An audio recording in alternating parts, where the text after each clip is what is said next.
אבל למה קוראים לזה עולמות האבירים? כי כשחשפו את המצודה, חשפו רק את עולם 1, 2 ו-3 בחצי מפלס. זה כל מה שהיה עד 94. ולעולם 2 ירדו דרך החלום. יותר מאוחר, כשאנחנו הגענו ב-94 והתחלנו את כל החשיפה ואת כל העבודה, אז גילינו 11 עולמות.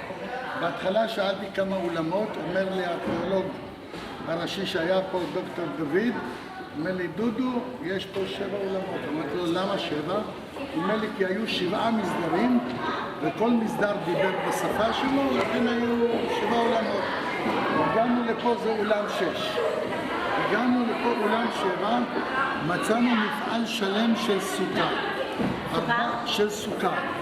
450 כלים של סוכר, מפעל שלם להפקת סוכר. כי עכו הייתה המרכז שממנה יצא לכל המזרח התיכון ולמזרח הרחוק גם סוכר, גם כותנה, גם תבלינים וגם כל הייצוא של כל המזרח התיכון.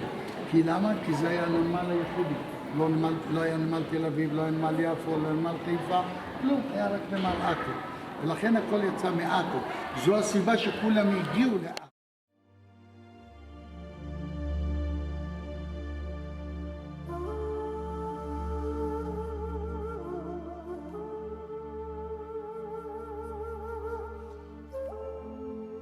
אנחנו באים, מה אנחנו מגלים? אתם רואים לבד. שימו לב בבקשה, רומי, הלניסטי, תסתכלו על הקיר ההלניסטי הזה. תסתכלו על הבליסטרות ההלניסטיות, אתם זוכרים? מעיפים אותם כמו עם מקלע.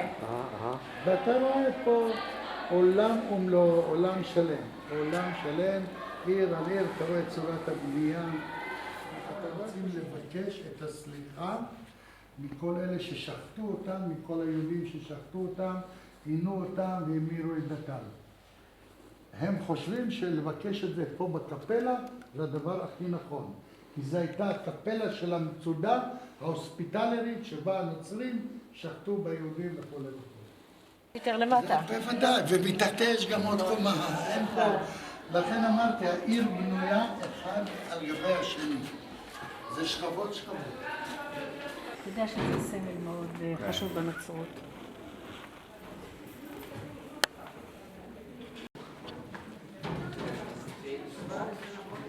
עם המפרסים, עם הכל. אנחנו נרד שנייה.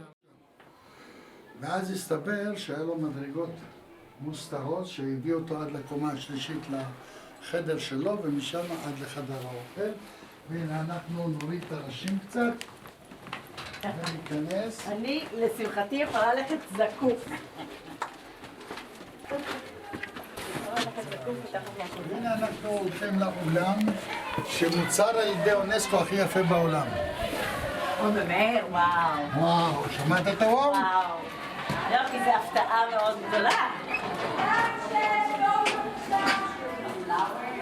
זה חדר האוכל הצלחני, פה יאכלו, פה ישו, פה אנשים בערב, התיירים, או מי שירצה. באים לפה, פה יש שולחנות לכל העורף. פה אנשים יבואו, ישבו, יקבלו ארוחה צלבנית, מרק, מנה ראשונה, מנה עיקרית, מנה אחרונה, תוך כדי קבלת האוכל, נכנס אחד מהשני.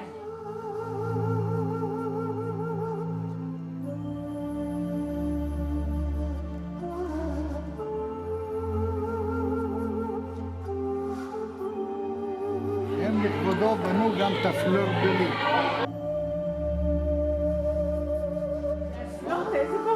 אתה רואה את האסלות?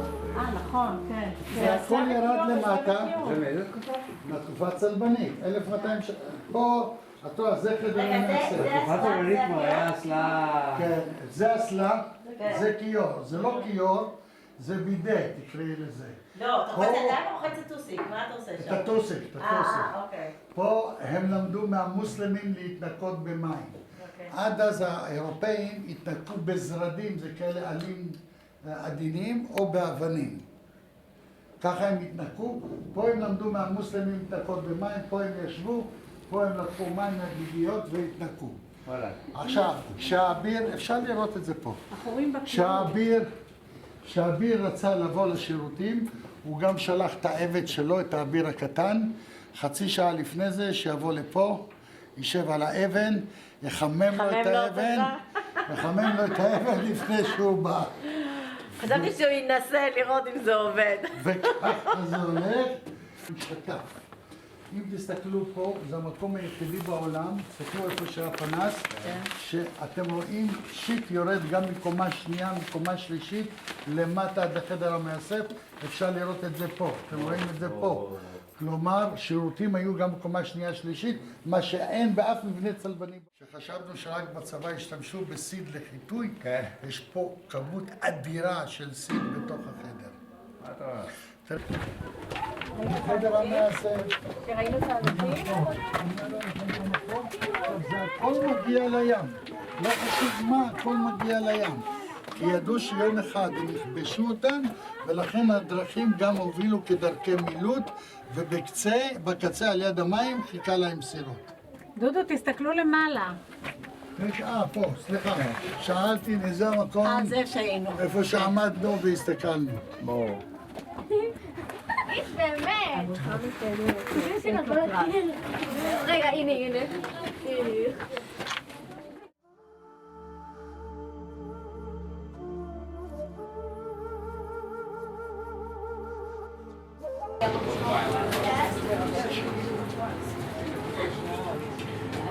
הבלן האחרון, סיפור של 5 דורות אחורה של שחקנים שמספרים על הבלן האחרון.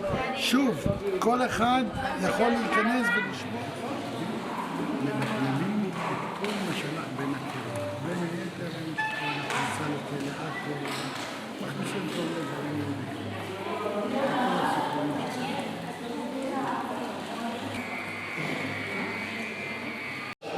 המים זרמו בתוכו, למעלה אין לו אבן, הוא לא סגור, מה שמונח עליו זה הבלטה, זה הריצוף. ואז מה קרה לריצוף? הריצוף היה חם ורותח. מה עשו? לקחו מים מתוך הדגיות, זרקו את המים על הרצפה, אתם רואים פה את כל הדברים האלה, זרקו את המים על הרצפה, המים הפכו לעדים, העדים עלו למעלה, בסוף ירדו כגשם. זה שיטת החמה, פה עשו את המסע.